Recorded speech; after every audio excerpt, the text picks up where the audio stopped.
dipahami. Nah, untuk memahami kerangka inilah maka para ulama waktu puluhan tahun juga jatuh mengenai dunia alam ikut prosedur keilmuan. Belasan tahun mereka belajar, puluhan tahun mereka belajar. 20 tahun baru ini. Nah, rangkaian sangat jelas letak-letaknya di mana. Itu yang pertama, al-alam insya-Allah. Kemudian al-mutafaqihuna fi-din, yang ahli faqih. Faqih ini yang paham setiap hukum-hukum yang tersirat dalam nas Al-Quran dan dalam nas hadis.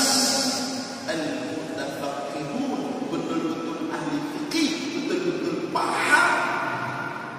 Allah katakan dalam Al-Quran, "Falau wa ma kana al-mu'minuna liyanfiru kaffatan, falawla nafaru min kulli firqatin minhum ta'ifah liyatafaqahu fid-din." Tafaqahu. Kata Allah, baik mandur ikut berjihad, baik mandur ikut perang, hendaklah daripada kaum yang khusus bertafakuh, khusus fokus habiskan umur untuk tafakuh fikih. Mubabil fokus tafakuh di Allah pada kita. Maka dia akan tanya, para sahabat itu, pada dia menikah. Nah, kau dah betul.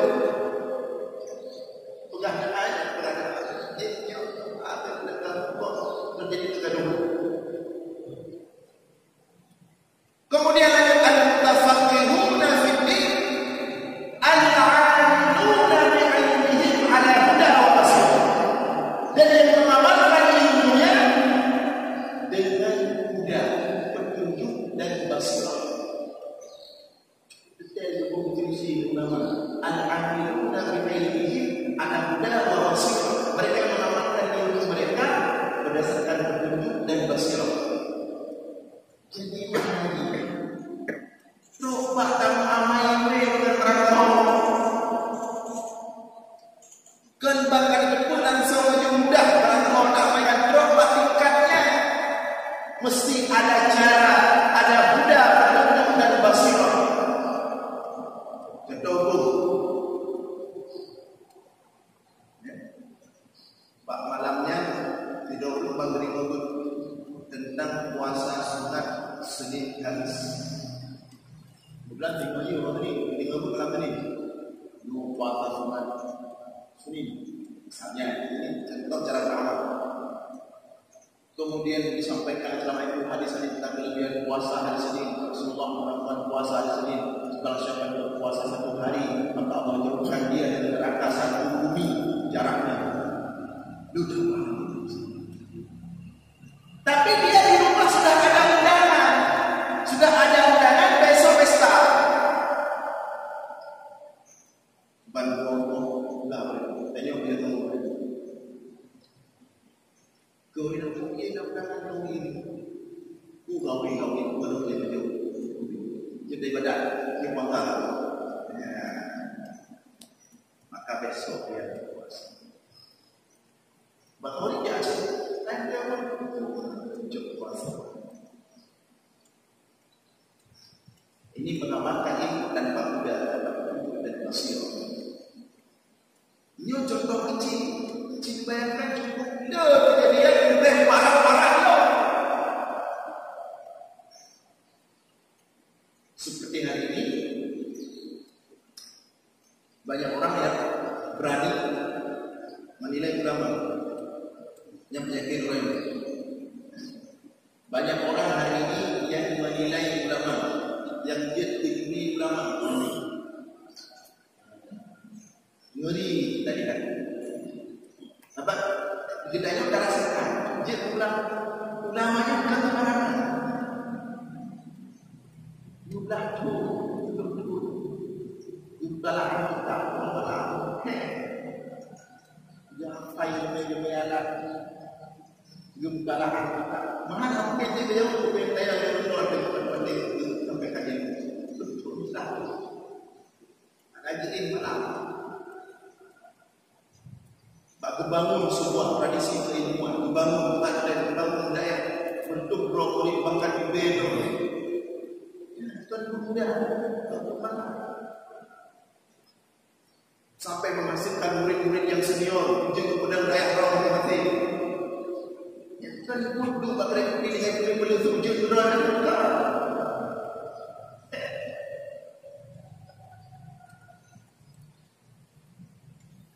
Ada seorang ulama yang sudah mengabdikan dirinya untuk ilmu Allah puluhan tahun dan menghasilkan murid-murid.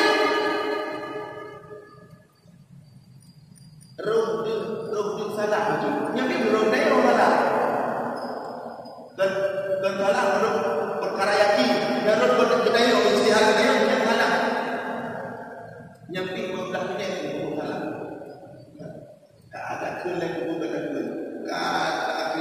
Karena berkahun roh wajibnya oleh hati-hati dengan ulama.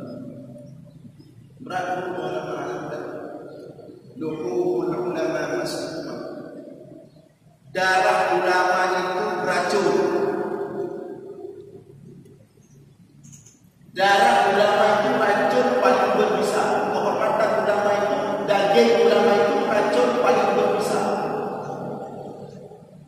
Apa makna racun paling berbisa? Lengkap dia paling berbisa. Lengkap ada orang mati. Maka daging ulama, kehormatan ulama, darah ulama, racun paling berbisa. Kalau tidak hati-hati mengeluarkan suara terhadap mereka, lenyap semua amalan kita. Hancur amal ini. Apa itu? Maka kira-kira amal itu nyo jaga apa? Betul-betul. Ini masalah politik. Habis urus rusak tidak ada apa. Hati-hati. Kita yang orang Islam. Kita yang orang agama. Kita yang orang berilmu. Baik gara-gara perkara kulturnya. Jadi kultur ini wahai kultur. Ingin kita yang besar tidak. Apa yang dilakukan? Dia nak mau dia mau hukum. Kalau berkaitan dengan agama, yang dia maju. Siapa? Oh mak, nyo, ulama nyo kan jangan. Yang dia beda juga. Bukan kata jangan. Tiba. Kata jangan. No, beda itu punya. Oh, kerana itu pagi berjanji. Hati-hati. Ada ulama racun hormatan beracun. Pun jadilah sebagai ulama. Kemudian dilanjutkan di versi terakhir tadi sedikit dikatakan alladzina yu'tal hikmata faqad utiyal hikmata faman utiyal hikmata faqad utiya khairan katsira. Dan ulama itu orang yang diberikan hikmah oleh Allah. Ya. Maka ulama ada hikmah. Itu makna hikmah. Buku yang berpegang pada itu yang penuh dengan pertimbangan yang cukup dalam yang mana hikmah. Berpendapat baik ketika mereka berbicara, ketika juga bermasalah, ketika mereka melakukan sesuatu itu sudah dengan pertimbangan penuh, pertimbangan yang cukup matang, yang makna hikmah. Maka kehadiran mereka di tengah-tengah umat itu memberikan solusi, mempersatukan, menghadirkan kedamaian, menghadirkan kesejukan. Karena kau dia dengan penuh hikmah. Kerana jadinya waduh. Maka biasanya orang muda-muda, belum masuk muda ini, maka kadang-kadang tentang ini. Orang dia dengan hikmahnya. Ketika mereka berbicara menemukan bias, kegaduhan, keributan. Ini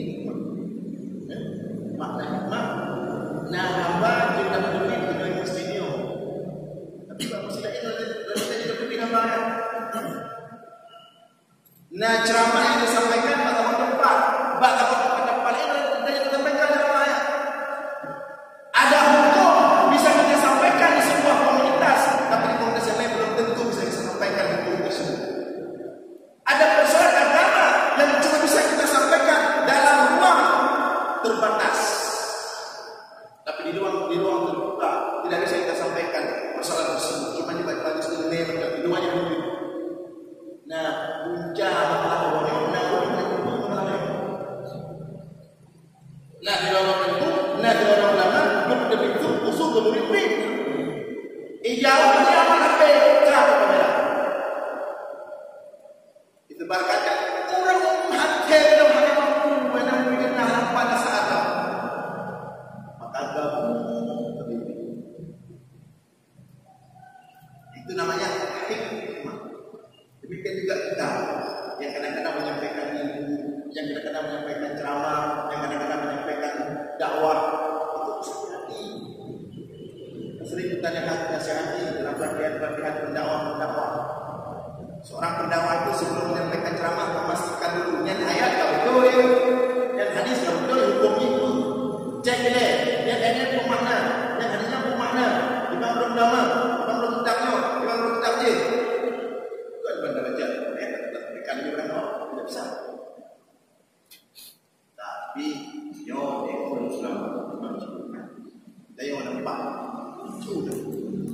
Maka setidaknya menyuruh nama jadi ulama untuk ta'aliman, jadilah kamu orang penuntut ilmu. Untuk ilmu kan dengar, untuk ilmu pergi cari kontrek di metro. Dia pergi di metro. Dia dengar dulu nanti. Menggunakan standar ilmu, hukumnya dengan kamu di metro. Nyuruh ilmu, bertanya yang bawa ilmu, yang untuk yang nyuruh ilmu. Dia juga betul, dia dengar. Kenapa ya? Udah ada perhatian. Talabul ilmu, menuntut ilmu, urut yang minta ilmu. Maka kita kritik ada orang-orang yang sistem belajar anaknya, yang pernah rumah, les. Ilmu yang sehat, tidak ada les. Ada kaya berdaya meja, meja kalau nama ini. Maka Imam Malik pernah protes tentang Khalifah Abu Bakar Masjid Nabawi. Majelis Imam Malik penuh jemaah ribuan Masjid Nabawi. Terus Khalifah, turunnya ayo dah lah. Turunnya Imam Malik wahai Khalifah. Belum bukan bawa yang tak. Minggu yang dari sana, maju ke Benayo, maju ke ada. Wah Khalifah, terus maju dari Khalifah kembali orang undang di Khalifah, betul di sana, betul ada yang keluarga. Jawab kembali, hai, begah ya Khalifah. Al-ilmu ya'lu wa la yudari. Ilmu itu didatangi bukan didatangkan. Dia boleh meja tempat penulis dulu. Kerja balik. Bawa balik. Bukan tanya dia. Maka datang Khalifah. Kerja masih dulu. Tidur dia. Cuma tidur orang belum sadar. Ya. Ya nak pun tadi nak cerita dia. Tidur tadi masih. Dua balik. Balik yang betul-betul yang kaji rapi wangi kena air sembahyang. Jok tak mampak. Betul kita ambil tubuh lagi. Kalau tidak kalau naya saja betul. Kalau balik siapapun yang berani ilmu dupa. Menyuhana dupa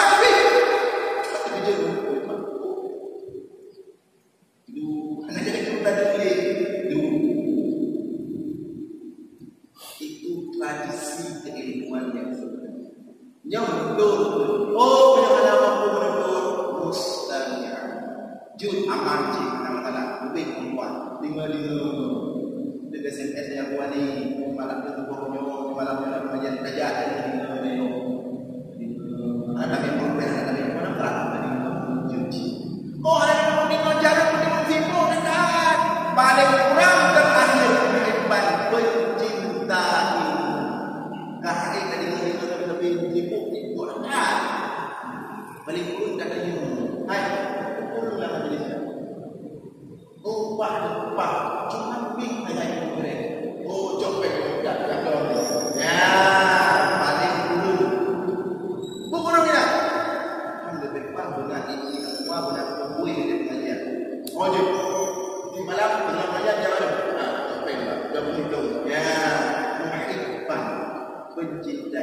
ini posisi paling akhir.